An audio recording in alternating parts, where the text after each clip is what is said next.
네, 안녕하세요. 지금부터 2012학년도 이화학술원 교수 포럼 가운데 내 책을 말한다를 시작하겠습니다. 오늘은 이화여대 철학과에 계시는 이규성 선생님을 모시고 선생님이 최근에 쓰신 한국 현대 철학사론이라는 책을 가지고 이야기를 나누어 보도록 하겠습니다. 먼저 이규성 선생님을 간단하게 소개해 드리겠습니다. 이규성 선생님은 서울대 철학과를 졸업하시고 동대학원에서 동양철학으로 박사학위를 받으셨습니다. 1983년부터 영남대학교 철학과 교수로 재직했으며 1989년부터 현재까지 이화여자대학교 철학과 교수로 재직하고 계십니다.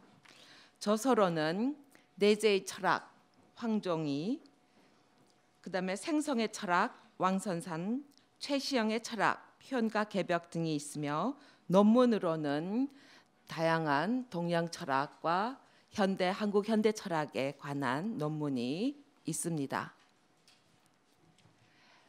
오늘 5시에서 이제 발표를 이규성 선생님이 해주시겠는데 6시까지 안 가더라도 발표를 하고 혹시 질문이 있으면 질문을 받을 테니까 강의를 들으시면서 질문할 게 있으면 노트를 해주시기 바랍니다.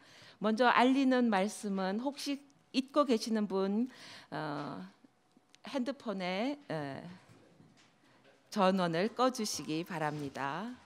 감사합니다. 선생님 말씀 부탁드립니다. 네.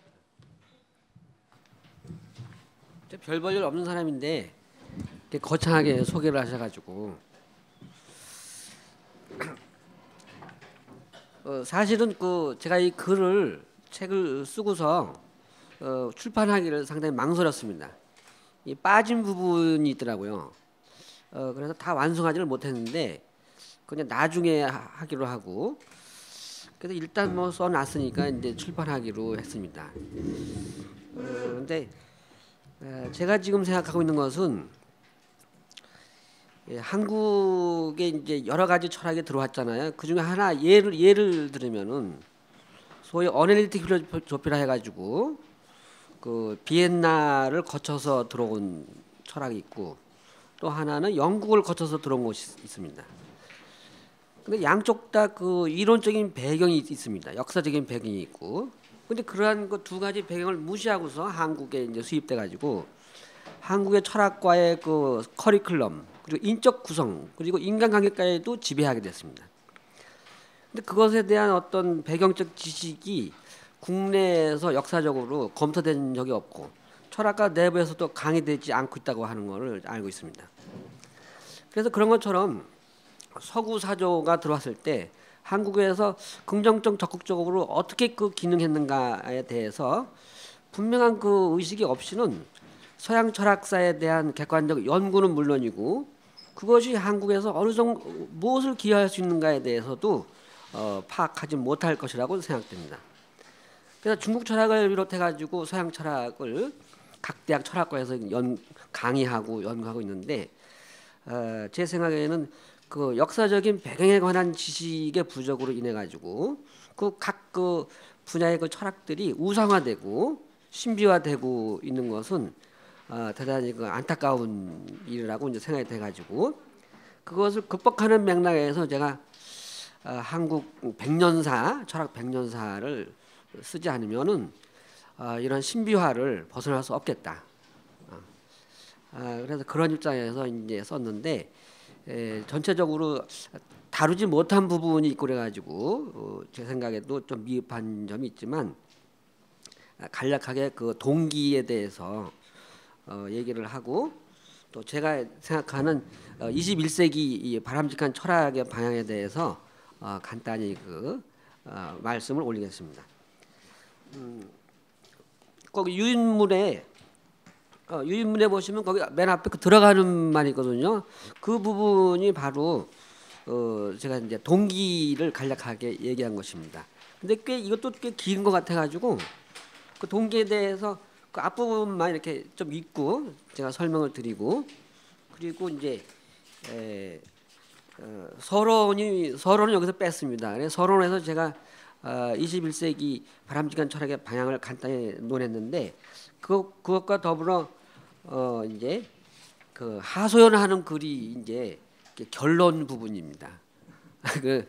그래서 한국 철학이 너무 불쌍한 처지에 있어가지고 그걸 좀 잘 눈여겨봤으면 좋겠다라고 하는 이제 그런 하소연의 글입니다. 결론은. 그래서 그 세 부분만 얘기하면은 밖에는 춥지만 여기는 따뜻하네요. 그래서 얘기를 길게 해도 될 것 같네요. 근데 간략하게 말씀을 드리겠습니다. 그리고 들어가는 말에 그 앞부분만 읽기로 하겠습니다. 이 책을 쓰게 된 것은 오늘날 한국에서의 철학의 상황과 연관된 한 가지 동기가 있었기 때문입니다. 해방 후 철학 교육은 동서양 강국들의 이름이 붙어있는 철학 사조들에 대한 소개를 중심으로 해왔다. 중국 철학, 독일 철학, 영미 철학, 프랑스 철학 등은 그 국가들의 어떤 특징적인 것을 갖고 있는 철학에 대한 이름으로 소개되었다. 국가별로 철학을 나누는 방식은 습관적 분류 방식으로 정착되었다. 그러나 그 이름들은 단순한 분류 표식이 아니라 그 나라 사상들의 다양한 차이들을 제거하고 공통된 의미로 희석된 평균치를 의미하거나 주류라고 인정된 소문난 그 나라 다수자들이나 어떤 특정인의 철학을 의미하는 것이었다. 지적 오류의 원천인 거친 일반화와 풍문이 철학에 입문하는 하나의 유력한 인도자가 되었다. 그리고 그 분류 방식은 대부분의 유명한 이름들처럼 어떤 분위기를 전달하는 성격을 갖고 있었다. 후진국이라고 알려진 나라의 이름이 그 문화적 후진성을 경시해도 좋다는 의미까지 전달하는 심리적 이미지와 함께 통용되듯이 강대국의 이름은 어떤 우월한 가치를 갖는 위세의 이미지와 함께 전달되었다. 그러한 심리적 후광은 그 나라의 주류라고 알려진 철학의 역사적 배경과 이론적 전제에 대한 객관적 검토를 방해했다. 이러한 여건은 한국인으로 하여금 철학적 문제를 언제나 외제적 권위를 가지고 밖에서 들어오는 것으로 인식하게 했다. 철학들이 갖는 자민적 중심적인 편견까지 의심 없는 주제가 되어 그것에 맹목적으로 기대는 소외적 자세가 학계를 지배했다. 이러한 자세는 제 판단에는 이제 오늘까지도 계속 강화되고 있다고 그런 이제 생각을 갖고 있습니다. 그리고 이제 이러한 이제 상황은 특히 이제 그 경성제국대학이 끝나고 서울대 국립대학이 이제 수립되는데 그 과정에서 학생의 자율권과 교수 협의회의 자율권을 이제 누르고 미군정의 이제 위세하에서 대학 제도나 그 학술이 이제 경영되게 됩니다. 이제 그런 상황에서 더욱더 이러한 불균등한 그런 이런 상황은 더욱 가속화된 것으로 이제 판단됩니다. 그래서 이런 상황에서는 자율적으로 그 외래에서 들어온 철학을 객관적으로 연구할 수 없을 뿐만 아니라 그것에 대한 평가까지도 불가능하게 함으로써 그것이 갖고 있는 장점까지도 여기 정착되지 못하게 하는. 그래서 이러한 상황을 극복하기 위해서는 근 100년간의 역사를 우리가 검토해가지고 그 특징을 밝히게 되면 그 특징과 연관해가지고 새로 들어온 서양의 사조와 접목됨으로써 서양에서 들어온 그런 사조들 가운데 좋은 그 개념들이 여기서 더 발전적으로 정착될 수 있을 것이다. 그러니까 서양 사조의 토착화에도 이 100년사에 대한 연구가 기여할 수 있을 것이고, 또 아시아 철학도 전통적으로는 중국 철학, 또 한국의 옛날 것만 이렇게 이제 연구를 해왔는데 그런 아시아에 대한 자기 문화에 대한 그 과도한 그런 집착으로부터도 벗어나는 그런 방향에서 자율적으로 철학을 할 수 있을 거 아닌가, 이제 그런 그 생각이 들어가지고 제가 이 철학사를 이제 쓰게 된 것입니다. 그리고 이제 그 제가 서론에서 그 21세기 이제 바람직한 철학의 방향에 대해서 간단히 얘기한 것이 있거든요. 근데 여기 이 문건에서는 빠져 있습니다. 근데 그냥 간단히 말씀을 드리면은 동양이나 서양이나 전통적으로 그 내적인 자각을 바탕으로 해서 우주와 인생에 대한 어떤 성찰을 하고자 하는 그런 그 윤리적이고도 형이상학적인 그런 그 사조들이 있어 왔습니다. 동서양에 조금씩 편차들은 있죠. 근데 그러한 그 사조들이 갖는 특징이라고 하는 것은 인간의 그 내적인 그 자기 성찰을 중시하는 까닭에 내적인 성실성을 중시하는 그런 그 특징을 갖고 있습니다. 그래서 그것을 성실성의 방향이라고 저는 이제 생각을 했는데, 그러나 또 한편으로는 이제 이것은 이제 서양 쪽에서 크게 발달한 것이지만은 또 사물에 대한 그 자연과학적 인식 그리고 사회에 대한 사회과학적 인식을 통해서 자연을 변형하고 또 사회를 변형한다고 하는 그런 또 외향적인, 박정홍 선생의 용어로 쓰면은 향외적인 그런 학문적 관심이 또 있습니다. 그래서 제가 그 연구한 결과 21세기의 바람직한 철학은 안으로는 내적 성실성을 바탕으로 하고 또 밖으로는 어떤 풍요한 지식, 즉 충실성을 추구하는 그래서 충실성과 성실성이 종합된 그런 방향의 철학이 21세기의 철학의 발달을 지배할 것이다라고 이렇게 예측을 했습니다. 그러나 그 예측일 뿐이지 그것은 이제 하기 나름에 이제 딸려 있는 것이죠.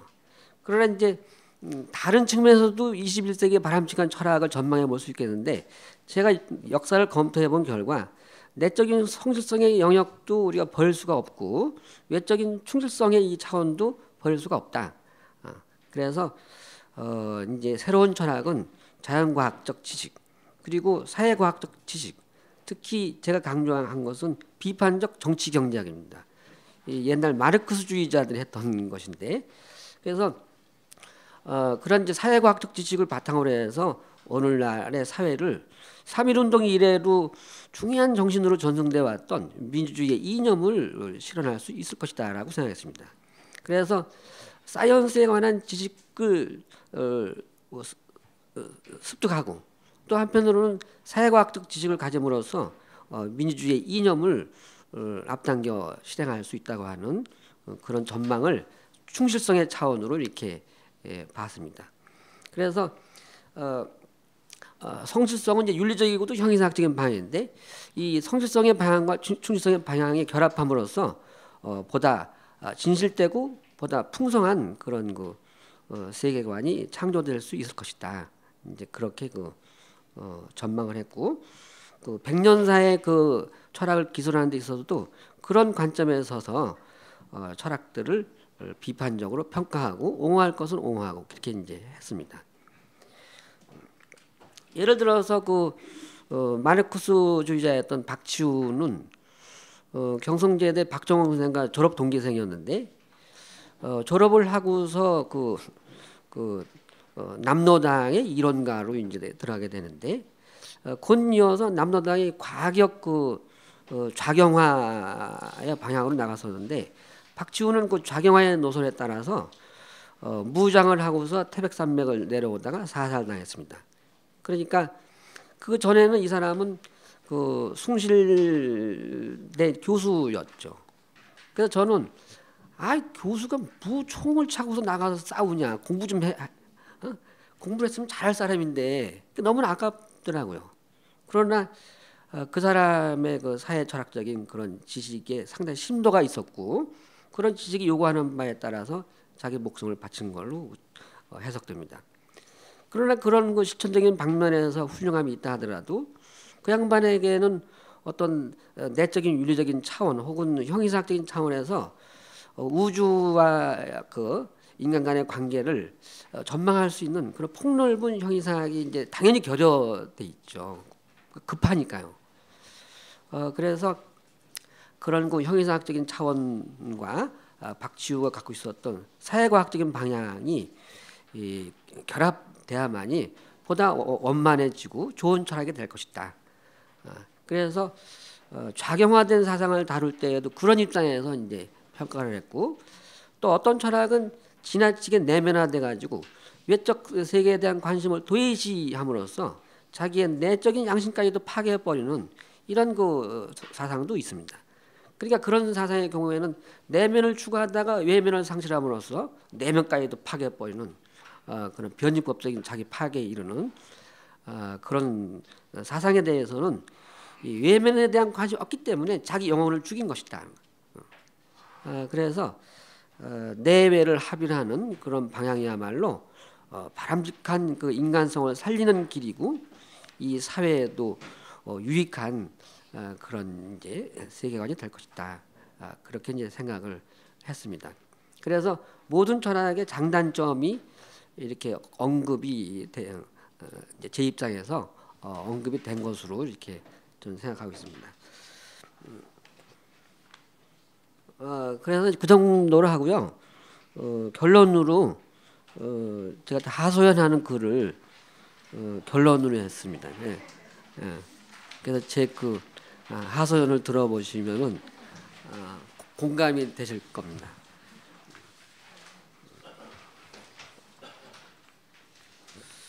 그거는 이제 조금 두 장인데 제가 읽기로 하겠습니다. 20세기 한국 철학의 흐름은 한 가지 지울 수 없는 깊은 인상을 우리에게 준다. 그 시대의 사상가들은 질풍 광도와도 같은 현실로부터의 탈출과 저항을 회피할 수 없는 운명으로 선택했다. 그들에게 이 현실은 너무나 지옥스러운 것이기에 그것을 숙명으로 받아들일 수는 없는 것이었다. 현실에 맞서 새로운 희망이 주는 사유와 행동을 전개하는 것이 그들의 시대적 운명이 되었다. 숙명적인 과거의 속박과 창조적인 미래를 향한 자유가 충돌하는 삶이 그들이 선택한 운명이었다. 이 운명은 회피할 수 없는 것이면서도 결단을 통해 주어지는 시대적 사명이었다. 사명을 지닌 운명으로서의 삶은 궁핍과 실현을 통해서만 실현되는 것이었다. 이러한 극복의 과정이 상실한 세계를 탈환하는 생의 운동이며, 이 운동은 자유의 이념에 의해 이끌려가는 것이었다. 그러나 군사적 세계 자본주의 조류 아래에서 경제주의적 근대주의에 매몰되어 있었던 사람들은 그 조류에 따르는 것을 대세로 간주했다. 이러한 대세에 따르는 삶의 방식은 20세기 전체를 통해 전승되었으며 다른 형태로 현재까지 이어지고 있다. 운명의 삶은 미래의 희망의 지평으로부터 현재를 구성하지만 숙명의 삶은 기존의 조류로부터 대세를 구성한다. 현대 한국 철학은 숙명 속에서도 미래의 빛에 의해서 움직이는 운명이 이끌어갔다. 그러므로 그 철학은 절망과 희망, 자기 비하와 자부심이 교차하는 지점에서 움직였다. 철학을 한다는 것은 현실과의 실용적 연관에서는 결코 즐거운 일은 아니었다. 그러나 미래의 희망이 비록 역사적 사회가 가한 고통을 통해 생겨난 것이긴 하지만 단순히 사회 문제의 해결을 통해 그것이 충족되리라고 생각할 수는 없었다. 희망은 세계의 존재 의미를 묻는 세계의 수수께끼에 직면하여 개체의 존재 의미와 그 우주적 연관에 대한 통찰에 도달하고자 하는 형이상학적 충동을 일깨우기도 했다.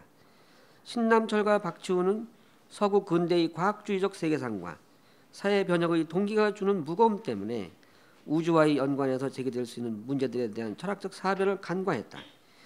이것이 제가 지적하는 이제 좌경화된 사상들에 대한 단점이라고 이제 보는 것입니다. 특히 박지우는 그 진보적 명료성에도 불구하고 사욕의 체계인 시민사회와 자유주의를 극복하려는 논리를, 이러한 과정을 제대로 겪지 못한 한국사회에 적용했다. 해방 후 진보적 철학은 그들의 실패한 전략을 제외한다면 오히려 21세기 오늘의 현실에 적용하기에 적합한 하나의 요소를 갖고 있었다. 그것은 억압에 대한 저항과 진정한 민주주의 정신을 환기시키려는 의지와 정치적 상상력이다. 또한 논리실증주의가 과학의 논리에 최상의 우선성을 부여하는 것보다는 약한 것이었지만 그들은 과학의 방법과 그 실용성에 대한 강도 높은 믿음을 갖고 있었다.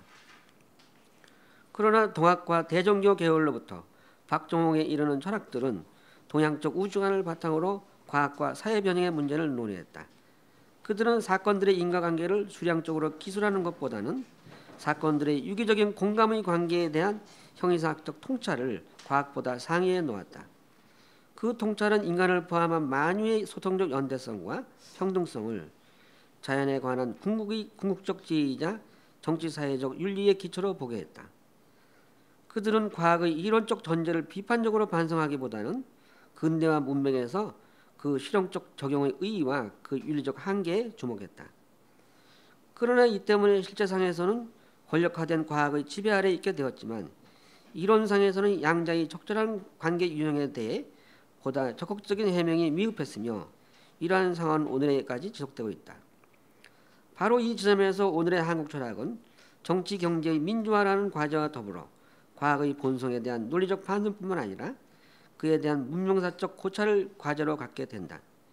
이와 함께 미신과 권력의지가 스며들기 쉽고 그래서 지적 명료성에 도움을 필요로 하는 동서양 형이상학의 학문적 의치와 의의에 대한 고찰이 필요하게 되었다.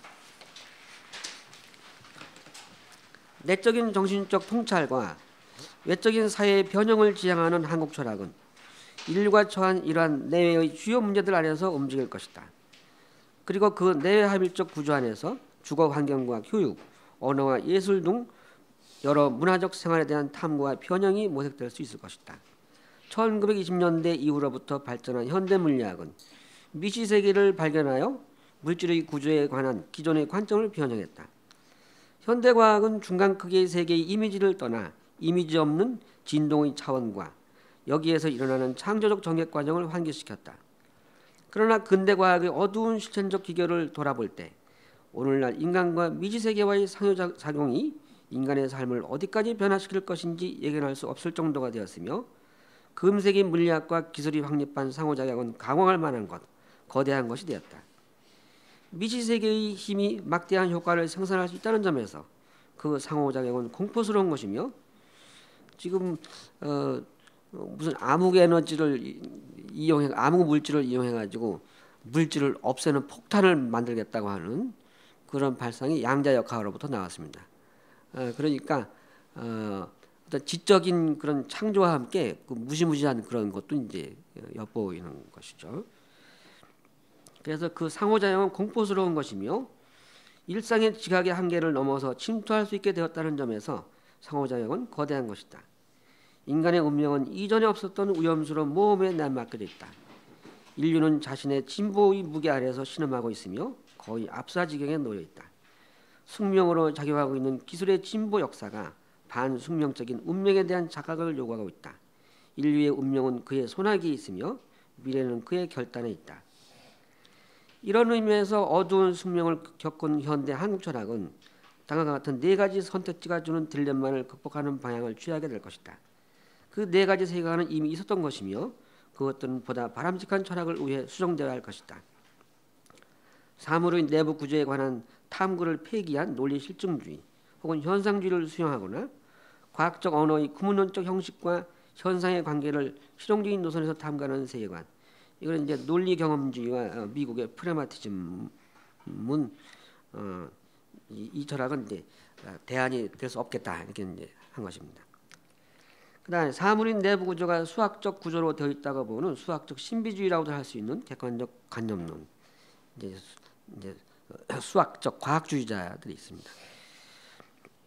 물질의 진화를 절대 정신의 전개로 보는 유대의 기독교적인 객관적 관념론을 수용하는 세계관, 해겔주의를 말했습니다. 향해적 관심보다는 개인의 자기 자신과의 향내적 관계에 의거하는 종교적 혹은 도덕적 개인주의, 영성주의자들과 키에르케고르 철학과 같은 것들을 말했습니다. 그러니까 이런 네 가지 조류는 각각 장점이 있다 할지라도 선택지가 될 수 없겠다 그렇게 생각하고 있습니다. 이상 네 가지 노선은 각기 자신의 딜레마를 갖고 있다. 이 문제는 사물의 심층적 내부 구조가 이미지 없는 무형의 맥박으로 구성되어 있으며 이 진동의 흐름은 창조적 잠재성의 원리로서 마음의 내적 수렴 운동에 의해 이해된다는 생성의 철학에 의해 극복될 것이다.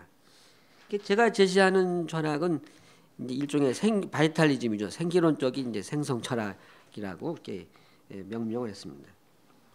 이 철학은 과거의 발전과 함께할 것이다. 그러나 그것은 기술과 사회 조직이 권력의 검은 충동에 희생되는 상황을 생기로운 소통적 실천을 통해 교정하려 할 것이다. 러셀은 과학적 명제에 대한 논리적 분석에서 정치 윤리적 관점을 배제했다. 그러나 그의 논리 경험주의는 봉건적 종교 이데올로기에 적대하는 정치적 문명 안에서 과학의 논리를 옹호했다. 그의 정치 윤리적 관점은 점차 심화되었다. 그는 과학의 미래에서 윤리 정치적 관점을 배제하면서까지 그토록 옹호했던 과학적 세계관이 인간 생체에 대한 과학적 인식과 관리에 몰두하는 체제를 형성하고 그에 순종하는 데에서 쾌락을 발견하고 있음을 확인했다. 오늘날에는 더 확대되었지만 그는 유럽과 미국, 러시아와 일본으로 대표되는 과학사회, 과학국가가 다른 가치들을 차단하는 광기를 형이사학적 질문과 관조 그리고 사랑의 충동을 몰각한 것으로 보았다. 이 망각이 권력의 충동을 살려냈다는 것이다. 물리학의 발전에 따라 여러 형태의 물리주의가 출현했지만 이것은 우주의 생명성인 불을 관조한 헤라크레이토스의 강도 높은 지적 열망과 사랑의 열정을 망각한 결과로 주어진 것이다. 이른바 객관적 대상은 인식주관이 조작적으로 지배할 수 있는 것이 되었다. 모든 것은 사랑의 대상으로부터 사랑하는 사람에게로 이전되었으며 사랑의 대상은 차갑고 무서운 그리고 그마저도 단지 허상에 지나지 않는 덜거덕거리는 앙상한 뼈다귀 들러 전락해버렸다.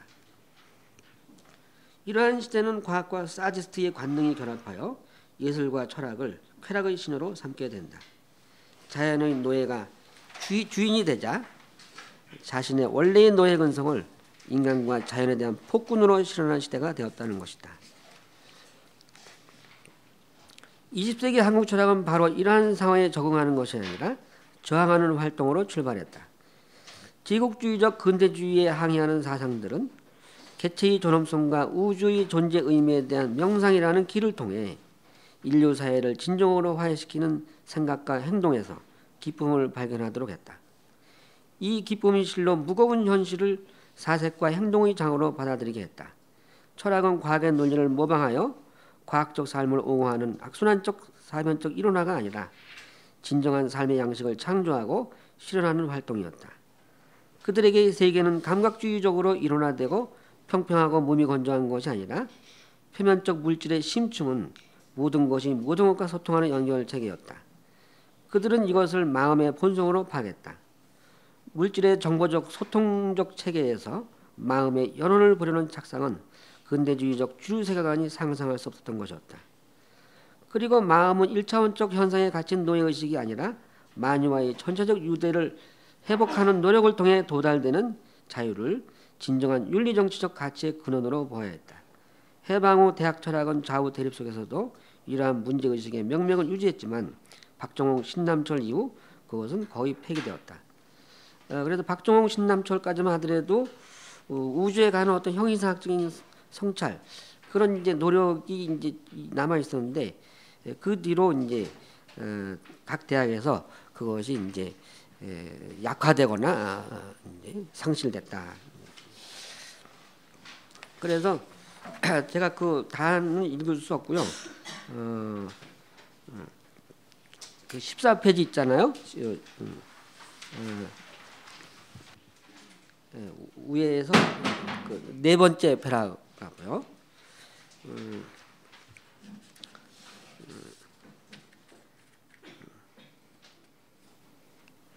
그러니까 제가 그 빼먹은 부분은 그 은둔자라 해가지고 이름이 알려져 있지 않았지만은 사실상 사마천이 은둔자를 다룬 까닭은 그 은둔자가 현자들이래 가지고 자기 이름을 알아주지 않는 것에 대해서 원망하지 않은 것 같지만 사실은 자기 이름이 알려지지 않는 것에 대해서 원망한 사람들이었다. 그래서 사마천은 사기를 통해서 은둔자의 이름을 거론하고 특히 이제 공자를 높이 이제 추앙했습니다. 근데 그런 것처럼 지금 한국 현대 철학사에 많은 사람들 이름이 이제 유폐되고 이제 알려지지 않았는데 이 사람들의 이름을 통해서 이 양반들의 사상이 비판적으로 개성될 필요가 있다. 이제 그런 얘기를 한 것입니다. 그거는 생략하고요. 그래서 네 번째 패라그라프 읽겠습니다. 현대의 한국 철학은 국제적인 군사적 세력에 의해 휘둘렸던 사회적 관계 속에서 형성되었다. 이 때문에 그것은 비판과 변형을 지향하는 위험하고도 치열한 사상들이 되었다. 그러나 강렬한 역사의식을 담고 있는 그들의 주체성은 물질 문명에 의탁해 있는 연약한 시민에게는 짊어질 수 없는 과부하된 주체성으로 보였다. 근대화와 복지라는 지팡이에 의지한 노쇠한 시민의식은 인류 정치경제사의 험악함에 대처하는 야성적 힘을 갖지 못한다. 거세된 시민의식에 의해 20세기 한국 철학이 망각되었다. 위험한 사상들은 사상가의 이름들을 통해 전승되지 못했으며 토의의 대상조차 되지 못한 비운을 겪었다. 필자는 이 점을 유감으로 생각했다. 그리고 도래하는 시대의 철학이란 과학에 대한 비판적 수용을 전제로 우주적 소통성과 연대성 그리고 정치 사회적 이상을 생성의 철학으로 집약하는 것에 있다고 보았다. 물론 다른 관점에서의 철학적 전망도 가능하다. 이 책에서 누락된 사상가들을 새로이 발견하는 것도 필요하다. 그러나 중요한 것은 20세기 철학들을 참신한 관점에서 오늘의 문제에 비추어 다시 논의해 보는 것이다. 이러한 논의는 기존의 사유를 다시 사유하는 재사유의 길이 될 것이다. 재사유는 비판적 개입의 틈을 허용한다. 반성은 각자의 세계관에 어떤 균열을 일으킬 수 있으며 그것이 새로운 방식으로 생각하는 계기가 될 수 있을 것이다. 고유명사인 이름이란 원래 공허하여 비어있는 것이지만 그 상징을 통해 전하는 사상들의 논리 그리고 그 번민과 사랑을 이해하고 새로운 지평에서 해석하지 못하는 한 진부한 사고에 머무르게 될 것이다. 사상사 연구가 과거 사상을 이름들을 통해 전승할 뿐만 아니라 자각과 창조의 계기로 작용할 수 있다면 아마 최상의 행운을 갖는 만남이 될 것이다. 여기 이제 빠진 것이 있는데요. 이 책하고 달라요. 이 교정 보기 전에 글이거든요. 오늘 읽은 거가요. 그러나 큰 내용은 뭐 별 차이는 없습니다. 대체적으로 이제 이상으로 말씀을 드리고요. 이제 질의하실 거 있으시면 질문하시죠. 네, 말씀 재밌게 잘 들었습니다. 질문할 게 있으면은 자유롭게 질문해 주시기 바랍니다.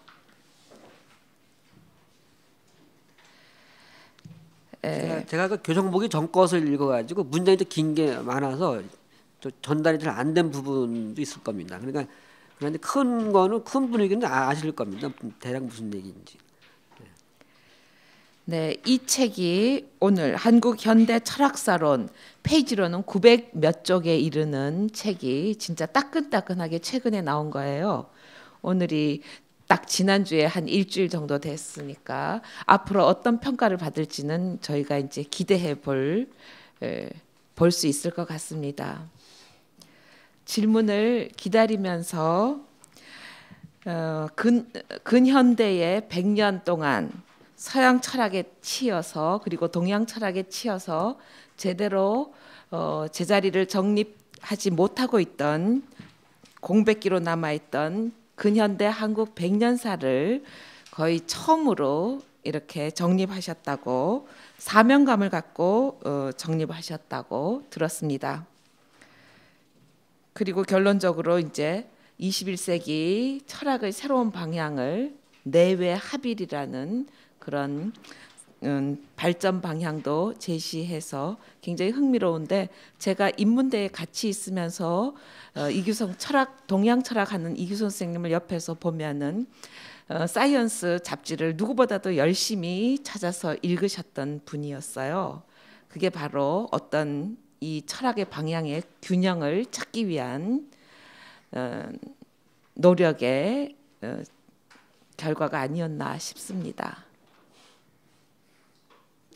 이게 목차가 있는데 목차를 그래서 목차에 이제 제가 1장에서 다룬 거는 동학 계열의 사상가들입니다. 그러니까 이도나 김기전 있는데 이 사람들은 이제 생기론적인 그런 이제 우주관을 가지고 동학을 이제 현대화하고자 한 그런 이제 사람들이고요. 그다음에 2장에서 이제 위대한 영혼, 이제 한월대도 그러는데 이 양반들은 이제 대종교 계열의, 그러니까 대종교 계열의 이제 사상가들인데 한국의 독립운동사의 주력이었습니다. 근데 일제 탄압에 의해서 이것이 너무나 억압돼 가지고 대종교의 사상이 전혀 전달이 안 됐고 대학에서도 모르는 존재를 이렇게 완전 유폐되어 버렸어요. 근데 사실은 일제 동안 내내 이 양반들이 이제 독립운동의 주력이었거든요. 그래서 이거는 너무 민족 역사상 너무한 것이다. 해서 제가 자료를 구할 수 있는 대로 구해가지고 정리를 이제 한 것입니다. 그러니까 나철은 독립운동사에서 거의 대부에 해당하는 그런 사람이었는데 이 양반이 그 전남 보성 사람입니다. 그래서 제가 보성 집에 가 보니까 너무 초라하게 해놨어요. 그래서 아니 대한독립운동사의 제1대조 위대한 양반을 갖다가 이렇게 푸대접하는구나. 그래서 굉장히 그 우울했던 적이 있습니다. 그러니까 그런 양반들이에요. 그 다음에 3장은 이제 한국 독립운동사에서 이제 이 양반들도 이제 직간접으로 대정교와 연관이 있습니다.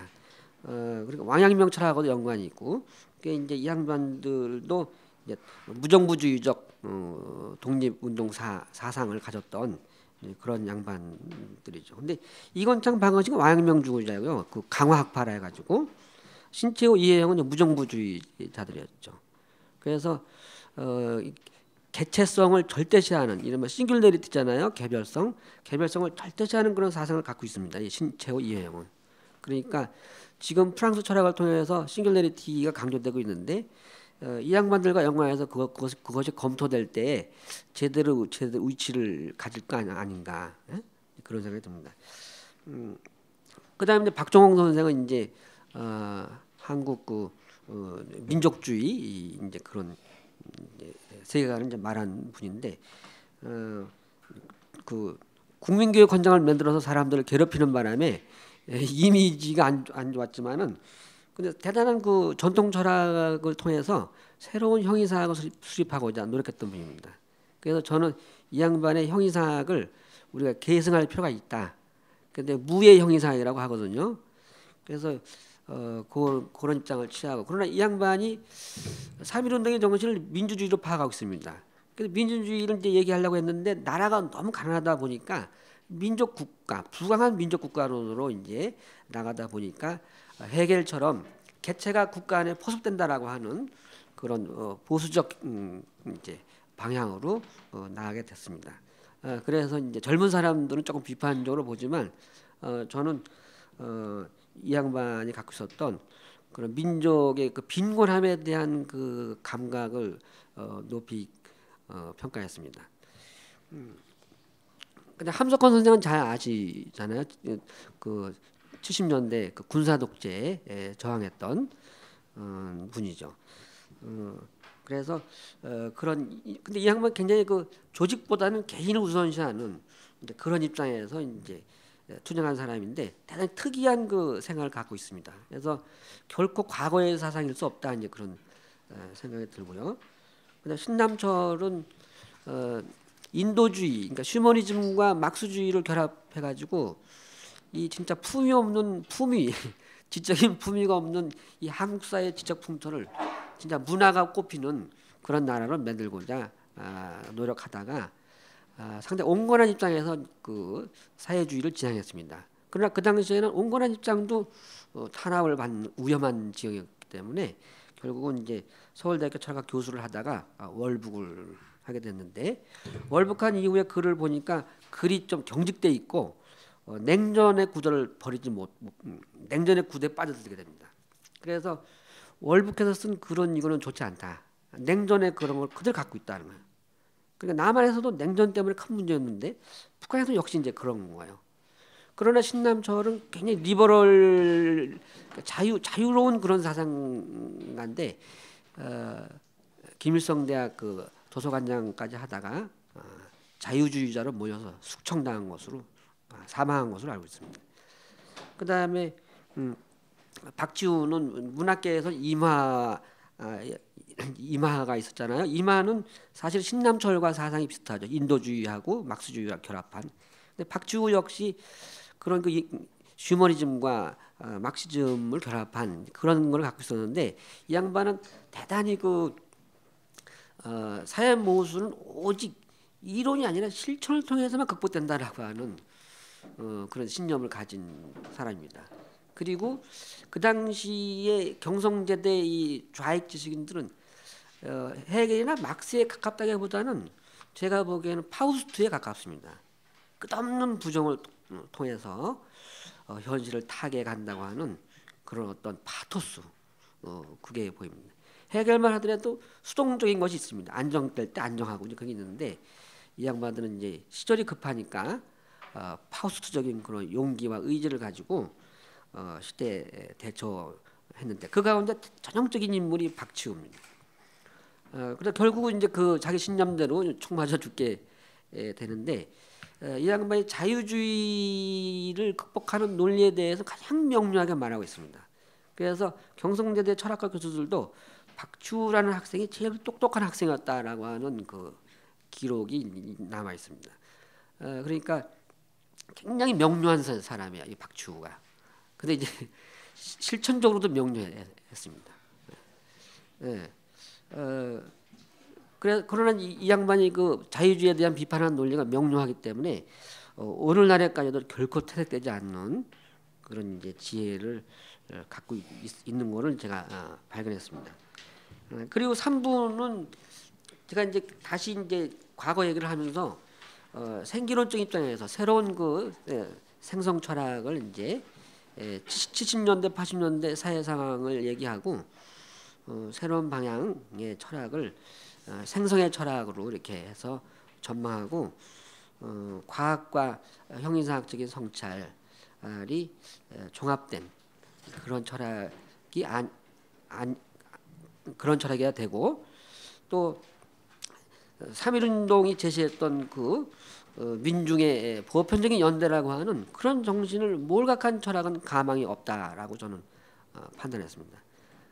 그래서 민주주의의 실현과 이 형이상학적 성찰의 발전, 그 사이언스의 수용 이런 그 세 가지 방향을 취하는 것이 현 21세기 철학의 길이다 이렇게 이제 결론 내렸습니다. 대체적으로 내용은 이제 그런데 제가 이제 원통하게 생각하는 건 뭐냐면은 제가 그러다 보니까 제가 그 개인주의 여성주의 사조를 여성해방론이 있는데 그거를 빠뜨렸습니다. 근데 그쪽은 굉장히 재미나고 굉장히 아주 흥미진진한 주제들을 다루는데 그거를 빠뜨렸어요. 그래서 이 책이 사실은 불급니다. 예. 그래서 내지 않으려고 그러다가 돈도 벌어야 되고 그래서 뭐 어떻게 해요. 그래서 이제 냈는데 그걸 좀 보충하고 있어요. 그러니까 쓰기를 누가 썼겠어요. 그러니까 사내가 쓰니까 빼먹는 거지. 그러니까 그래서 제가 다시 그 개인주의, 여성주의 사조를 이제 연구를 하고 있습니다. 때문에 이렇게 모든 사람들 운동이랑 운동하잖아요. 운동을 불러주고 뭐 이렇게 불러야 모으는 거니까 한국 그 철학사의 어떤 불가피한 상황이었는 그렇죠. 그 이후에는 정말 사회에 아무것도 없었어요. 그러니까 이제 그러니까 동학이 이제 실패 끝나면서 일본이 들어오잖아요. 그러니까 나라를 상실하니까 저는 그걸 이제 세계 상실이라고 봐갖고 그 뒤로 이제 6.25 격적 좌우 대립하죠. 그러니까 거의 70년대까지도 이제 곤란이 지속되더라고요. 그러니까 또 70년대 상황은 이제 빈곤, 박정호 선생이 이제 지적한 건 빈곤이죠. 그 빈곤이 주는 영향력이 어마어마했습니다. 그래서 박정호 선생은 그 등에 애를 얻고 죽은 애를 얻고 헤매는 그 시장을 헤매는 아주머니를 보고서 철학을 하기로 결심했다. 이런 게 있습니다. 그러니까 빈곤의 문제뿐만 아니라 여러 가지 그 문제들이 70년대까지도 그대로 그냥 혼란 상태에 있는 거예요. 그러니까 철학도 난리법석인 거죠. 그러니까 편안히 앉아서 데스크에 앉아 논문 쓰는 글이 아니라 이 사람들의 논설문을 통해서 이제 시대를 극복하고자 한 거죠. 그러니까 80년대 들어와서야 이제 논문 쓰고 뭐 이런 공부 스타일이 정착된 것 같아요. 그건 뭐 100년 동안 나라 빼앗기고 그래서 그런 거죠. 네, 다른 질문이 있으시면은. 그런데 지금 선생님께서 개인주의 여성 몇몇 작가들을 빼먹으셨다 했는데 누구인가요, 선생님? 제가 저번 주에 발표한 것이 있어요. 이력 김원주 스님이 됐죠. 예, 그리고 김원주와 동거했던 노월 임장화라고 있습니다. 임노월. 한국 예술지상주의 원조예요. 근데 문예사조사에서 빠져 있더라고요. 그래서 이게 문예사조사가 잘못된 것입니다. 그러니까 그런 사람들을 축출 배제한 것은 분명히 지적으로 잘못된 거예요. 그래서 그쪽은 성적으로도 아주 방탕한 이런 굉장히 유명한 사람들인데 그런 이만큼 또 멋있어요. 그러니까 김원주가 있고 임노라고 이제 있고 또 김명순이라고 있습니다. 그러니까 이 개인주의 사조가 제대로 꽃을 못 피고 탄압받아 가지고 김명순은 일본의 정신병원에서 사망을 하게 되고 아들은 자살합니다. 그다음에 나혜석이 있죠. 나혜석도 논문 쓰셨던 것도 있는데 나혜석도 이제 행렬병자로 이제 사망하게 되죠. 그러니까 예술을 좋아하고 개인의 그 가치를 존중한 사람들은 하나같이 탄압받아 가지고 문예사조사 지성사에서 그냥 배제되었습니다. 그래서 그것을 다시 복원하지 않으면 앞으로 민주주의 발전에도 도움이 안 될 거고 아시아 민주주의가 잘 안 되는 까닭은 바로 그런 개인의 존엄성에 대한 가치를 얘기하는 철학에 대한 깊은 성찰이 없는 데에도 하나의 원인이 있다. 이제 저는 그렇게 봅니다. 그래서 반드시 그 개인주의 사조사를 복원해서 그 가치를 높이 평가하고 또 그 단점도 분명히 있죠. 단점도 거론하고 하는 것이 하루빨리 시급하다 이렇게 봅니다. 네, 질문 선생님.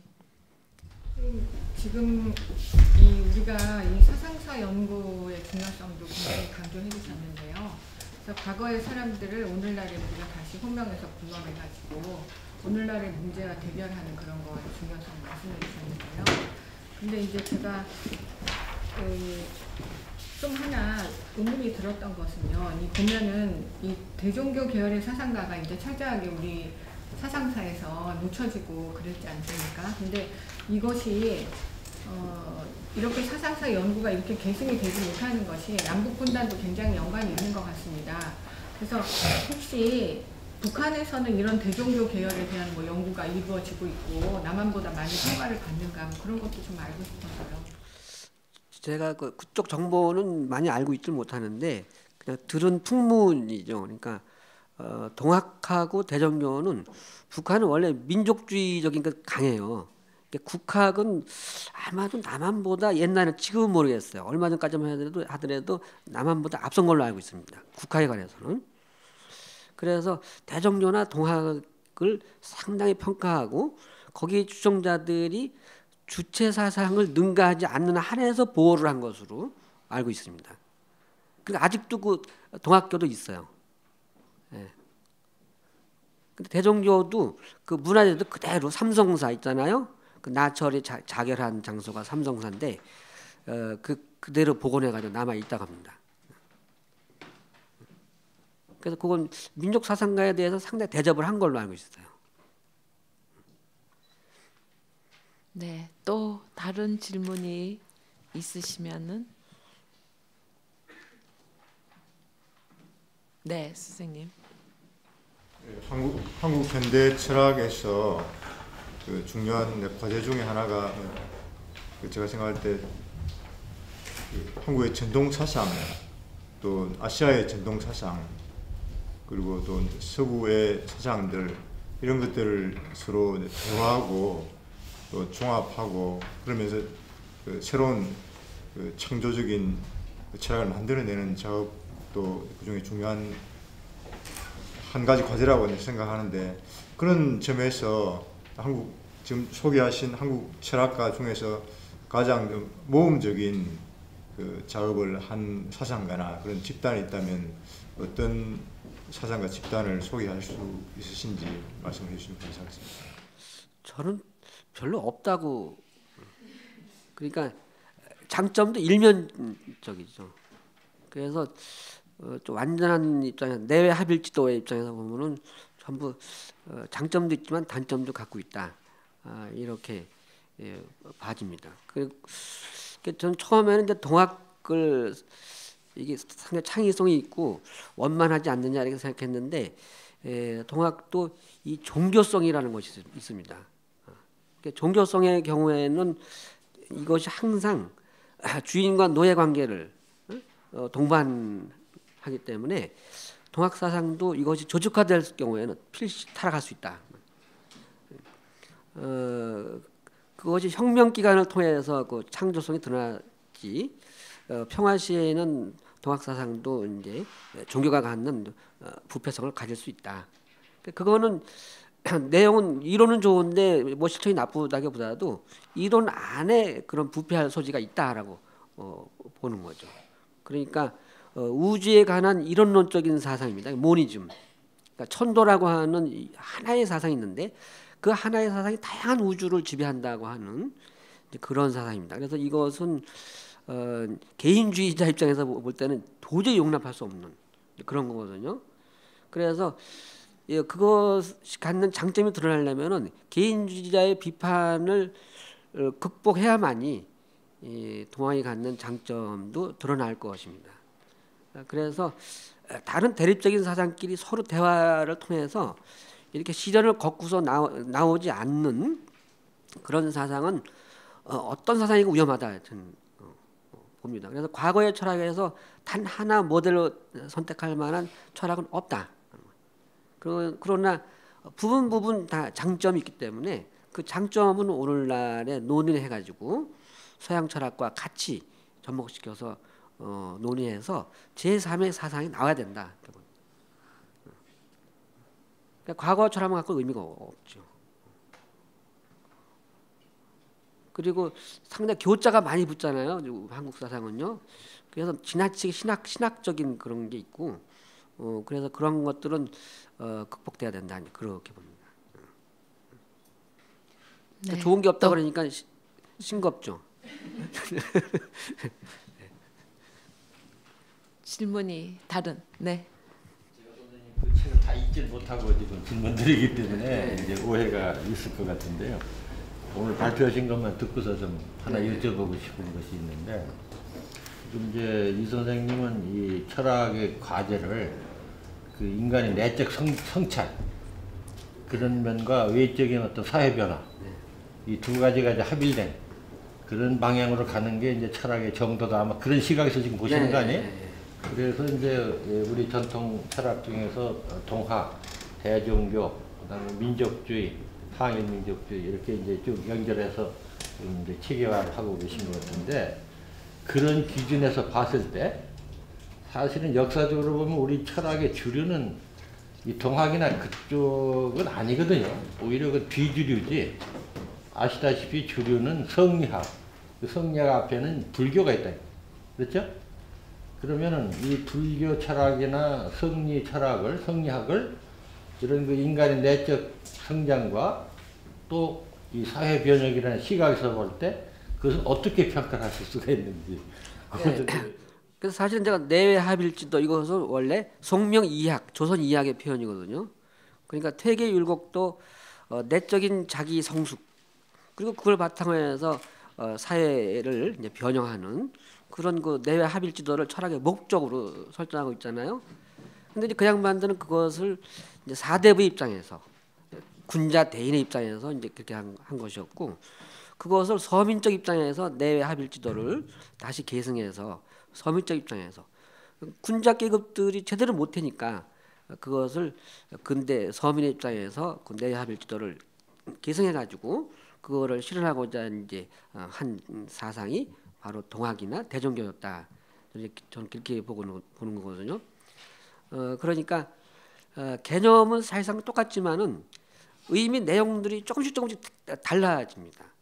그래서 개념의 전승사가 중요하고 전승 과정에서 그 의미가 어떻게 약간 달라지는지 그게 이제 중요하다는 거죠. 그래서 내외 합일지도지만은 이게 서민적인 내외 합일지도이기 때문에 기존의 그 송명 이학자들, 조선의 이학자들은 항상 이를 가지고 그 인간관계를 규제하는, 그러니까 적어도 이제 봉건적인 질서 그것을 이제 벗어나지 않고자 하는 거지만 동학이나 대종교에 와서는 그 민중과의 관계에서 제시하는 그 윤리가 그 원리가 이라고 했을 때 그 원리가 서민적으로 달라진다는 거죠. 상당히 민주적인 그런 방향으로 달라진다. 그래서 저는 이제 개념의 전승사와 사회의 어떤 그 계급적인 불평등의 문제, 이러한 문제를 같이 봐야 된다 이렇게 보는 거죠. 그러니까 저는 막수주의자들은 개념의 전승사에 대해서 잘 언급을 안 해요. 근데 저는 이제 막수주의 입장도 받아들이지만은 개념의 전승사 이것이 굉장히 중요한데 그것의 전형적인 사례를 동학이나 대종교에서 볼 수 있다는 거죠. 그 양반들이 이제 계승한 건 귀족들이 만든 거거든요. 그걸 계승해서 이제 서민적 문명에서 독립운동의 문명에서 활용을 한 거죠.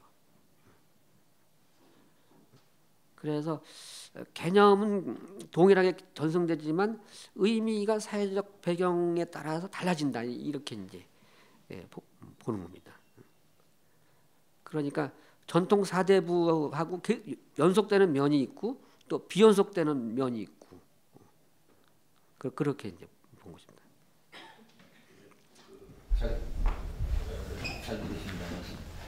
근데 아까 또 하나 여쭤보고 싶은 대종교에 관한 얘기인데 저도 이제 대종교의 그 역사, 대종교인들이 역사책을 많이 쓰기 때문에 사학사를 공부하는 입장에서 이제 대종교를 좀 공부를 해봤어요. 했는데 그 거기에 담긴 이제 이 삼위일체적인 우주관이 있잖아요. 천지인을 하나로 이제 통합체를 보려고 하는 그런 이제 철학적인 내용도 있고 또 민족주의적인 저항운동도 나름대로 상당한 의미가 있는 거고 그렇긴 한데 대종교의 그 하나의 약점이랄까요. 그게 분명히 보이거든요.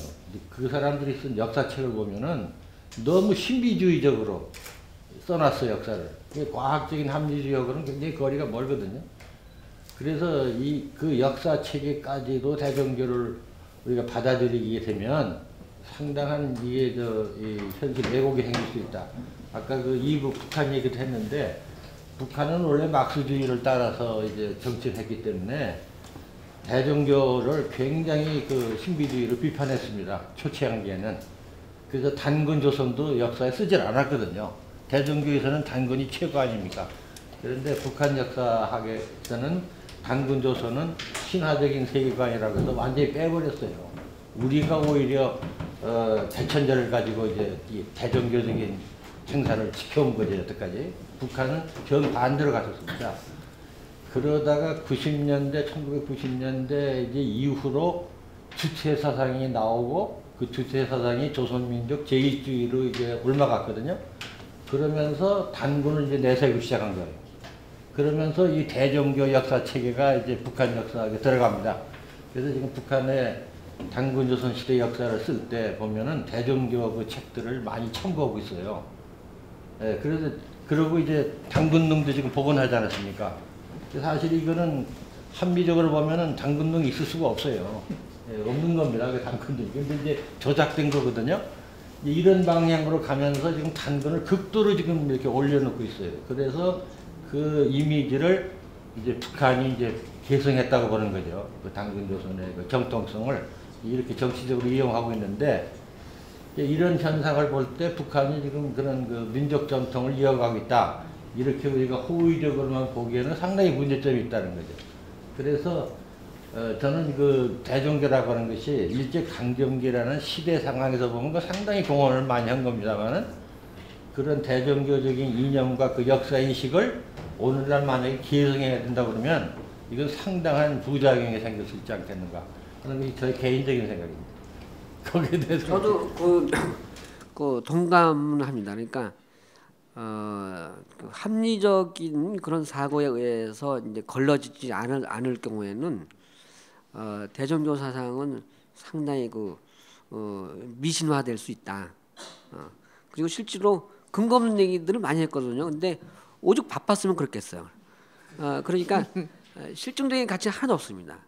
그러나 이제 사상적인 가치가 있다는 건데 그 사상도 보면은 사실은 하나님, 하늘님 지금 기독교에서 쓰는 개념들 있잖아요. 그게 대종교에서 온 거예요. 그러니까 기독교들이 깜짝 놀래거든요. 선교하려고 왔는데 여기 벌써 있더라 말 하나님이 하나님도 있고. 그래서 이상하게 또 그 전승된 그 대종교 사상은 대단히 신학적이에요. 그러니까 이제 유교 선비들은 합리주의적 정신 소유자이기 때문에 그거 받아들이기 힘들죠 그것이. 그래서 그런 좀 이성적인 논의를 이제 거쳐서 받아들여야 된다. 근데 이제 대종교도들이 크게 이제 기여한 것 중에 하나가 한글 운동이거든요. 그 한글학회가 대종교 단체였죠. 그래서 주시경 최연배 선생이 이제 대종교도였는데 그 양반들이 이제 그 한글 운동한 것은 가치가 있죠. 그리고 이 대종교 내부에서 그 단군 사상만 갖고는 이게 너무 빈약하잖아요. 그래서 많은 그 밖의 사상들을 받아들여 가지고 그것을 민족주의적으로 변형해 가지고 그 새로운 무정부주의가 나오고 사회주의자들이 나옵니다. 그러니까 대종교 계열에서 무정부주의 사회주의가 나와요. 그 명단이 있어요. 거기서 사회주의자가 된 사람, 무정부주의자가 된 사람. 그러니까 대종교 내부에서도 스스로 이제 그런 미신적인 것을 극복하려고 노력을 했고 특히 언어학 쪽에서 많은 기여를 했다는 거죠. 그러니까 대종교는 아직도 좀 더 많이 연구하시잖아요. 예? 그 선생님 연구하시는데 그 대종교는 아직도 연구해서 새롭게 논의할 게 풍부합니다. 네, 선생님. 저는 이제 현대 철학사를 이제 쓰시는 거잖아요. 근데 지금 말씀하시는 것처럼 우리 현대 철학사, 대종교라든가 공학이라든가 지금 막수주의라든가 끊임없이 민족 혹은 국가 이제 이런 지금 우리의 철학적 사유의 어떤 외연이라고 할까요? 그런 것들이 이제 이미 굉장히 많이 줄어들었다 그럴까? 굉장히 정치적인 혹은 어떤 역사적인 어떤 과정에서 주어져 있는 어떤 것에 기대어 가지고 철학적 사유가 되고 있는 것 같아요. 그렇기 때문에 어떤 면에서는 선생님 말씀하신 그런 개인주의라든가 아니면 어떤 개별성이 갖고 있는 어떤 보편성이라고 그럴까? 이런 것들이 끊임없이 그런 국가라든가 민족이라든가 어떤 정치적인 당위라든가 어떤 이런 거에 권력에 의해서 끊임없이 이제 다른 방식으로 이제 논의가 되는 됐잖아요. 그래서 저는 한국 현대 철학사라고 하는 것을 주로 철학적 사유가 어떤 면에서는 철학적 사유의 근본적인 것은 현대에서 특히 이제 어떤 보편성이라고 그럴까? 아주 어떤 근본적인 어떤 질문들을 이제 하는 거잖아요. 근데 그것을 끊임없이 굴복시키는 이런 그 정치적인 역사적인 과정들이 한국에 있었던 것 같은데 그렇게 봤을 때 이 철학적 사유라고 하는 것이 특히 한국 같은 경우에 시민지라고 할 수도 있고 어떤 면에서는 이제 서구에 비해서요. 그러니까 그런 어떤 조건들이 이제 그야말로 선생님 말씀하시는 조금 더 존재론적이고 본질적이고 어떤 면에서 보편적인 혹은 아주 개별성인 개인주의적인 이런 것들을 어렵게 하는 그 어떤 것들이 조금 그 어떤 외연이 또 설명되는 거예요. 네, 그 있습니다. 그래서 저도 이제 이거 필시 지나치게 민족으로 몰아가고 그런 것이 있지 않을까 하고서 생각했었는데 의외로 제가 자료를 이렇게 보니까 그 당시에 이제 한국에 알려진 그 역사적 사건 중에서 많이 지식인들의 뇌를 잡았던 것이 이제 프랑스 혁명이 있습니다. 그리고 볼셰비키 혁명. 그러니까 이미 그 민족은 얘기하지만은 이제 세계사의 조류가 이렇게 가는 거 아닐까? 예? 그래서 계급의 문제를 얘기하는 것이 결코 세계사적인 문제가 아니라고 할 수 없다는 거예요. 그러니까 세계 보편적인 문제다. 그리고 만일 서구가 군사적 제국주의라면은 민족에 대해서 얘기하는 것이 결코 특수한 어떤 논리만은 아니다 하는 거죠. 그러니까 민족을 논하는 것도 어떤 세계사적인 그런 문맥에서 얘기가 되는 것이다 하는 거죠. 그러니까 민족 해방, 계급 해방 이 두 문제가 이제 요약하면 되는데 그 두 가지 해방의 과제가 결코 특수한 문제가 아니라 인류의 보편적인 과제라고 하는 것이 이제 1910년대 이미 이제 막 퍼지게 되더라고요. 그런데 이제 동학교도들이나 대전교도들은 그런 역사적인 의식이 나중에는 이제 많아지지만 초창기에는 상당히 민족 안으로 좁아져 있어요. 그래서 그러나 이제 이 양반들이 이제 나중에는 이제 점점 이제 시야가 넓어져 가지고 자기가 민족 얘기를 하지만은 항상 민주주의에 대해서 관심이 많았다고 하는 것을 제가 확인할 수 있었습니다. 그러니까 예를 들어서 3.1운동은 이게 민족운동이기에 앞서 이것은 민주주의와 개인의 독립에 대한 요구였다는 거죠. 그러니까 지나치게 우경화된 민족주의자들이 3.1운동을 잘못 소개해가지고 3.1운동이 갖고 있는 보편적 민주주의의 성격 그것이 너무 희석되지 않았나. 4.19도 마찬가지입니다. 그래서 한국 백년 지성사가 결코 반민족의 문제만 이렇게 한 것이 아니라 세계사적 조류와 연관이 있고 그리고 여기에서 제시된 이 민주주의의 문제 이것이 보편적 인간성의 문제라고 하는 것에 대해서는 상당히 공감이 이루어졌던 것으로 확인할 수 있습니다. 그러나 상당히 강한 형태의 민족주의자들도 있죠. 그러니까 그 사람들의 경우는 다른 사조와의 대화를 통해서 그것이 이제 극복돼야 될 겁니다. 근데 의외로 한국 철학사 하면은 어느 구석진 곳에서 분통 터진 사람들이 소리 지르는 것 같은 이제 그런 것 같은데 실제로 보니까 안 그렇더라고요. 그러니까 세계사적 조류에 열려 있었어요. 네, 마지막 질문 하나 학생의 질문. 교수님께서 지금 쓰신 것 가운데서 현대 물리학이나 근대 과학에 대한 언급이 여기 계속 나와 있는 것 같은데요. 물리학이나 그런 것들의 발견이 우리가 생각하는 물질이나 그런 것을 보는 눈을 굉장히 많이 바꿨잖아요. 그래서 여기 10장에서도 보니까 현대 철학과 자연 철학적 전망에서 그런 물리학과에 관련해서 이제 어떻게 현상을 생각할 건지에 관해서 이야기를 하시는 것 같은데 이 부분에 대한 설명을 조금 더 들을 수 있을까요? 그게 이제 조금 재미없는 얘기인데 그러니까 제가 기계론적인 관점의 실패 이제 그런 얘기를 했는데 뉴턴 유클리드식으로 사물을 보는 근대 물리학적인 관점이 있습니다. 그 관점은 제2차 과학혁명에 의해서 흔들리게 되고 지금은 일상생활에서는 유용하지만 과학에서는 그런 입장을 고집하기는 어렵죠. 그러니까 하나의 현대 물리학으로도 충분히 설명할 수 있는 게 돼버렸어요. 그것이.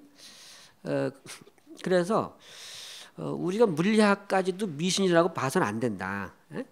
그러니까 100% 실제를 반영한 것은 아니지만은 상당히 근접한 사실에 근접한 진리로서 우리가 받아들일 수 있다고 했을 경우에는 우리가 우주에서의 인간의 위치가 뭔가 이런 문제가 이제 철학에서 중요한 문제인데 이런 문제를 이제 따질 때 자연과학에 관한 현대 자연과학에 관한 그 결론 그러니까 근대적 관점이 아닌 이제 그런 이제 입장에 대해서는 고려를 이제 할 수밖에 없고, 저는 그것을 의도적으로 고려한 학자는 아니지만은 그 베르구성이 우연히도 그 양자역학적 그 세계관하고 일치되는 부분이 있어요. 그래서 그거를 지적한 사람이 양자역학자 중에서 드브로이인데, 드브로이의 논문에 의거해가지고 어떤 생성의 철학하고 현대 과학하고 분명히 접점이 있다. 그리고 동양 철학하고도 접점이 있다. 그래서 그리고 이제 우주에서 인간의 위치가 뭘까, 이 문제를 생각할 때는 그러한 것을 참조를 해서 인간의 그 자연과의 관계에서 인간의 그 방향, 어떤 자유 이런 거를 얘기해야 되지 않겠는가 해서 그 자연과학 그 거론을 한 것입니다. 네, 다른 질문이 없으시면은 자연과학과의 접점뿐만 아니라 과거에서 맺어왔던 사회과학과의 여러 가지 한계와 접점, 그리고 또 철학의 본연의 문제라고 할 수 있는 형이상학적, 윤리적 접점을 찾아서 한국 철학이 아주 새로운 발전 방향을 찾아 나갈 수 있는 어떤 시발점으로서의 연구 가치가 있지 않나 싶습니다. 이걸로 마치면서 참고로 안내 말씀드리면은 이 책은 이대 출판부에서 일주일 전에 출판돼서 지금 여러분이 구입할 수 있으십니다. 네, 많이 참여해 주시고 열띤 토론을 해 주셔서 감사합니다.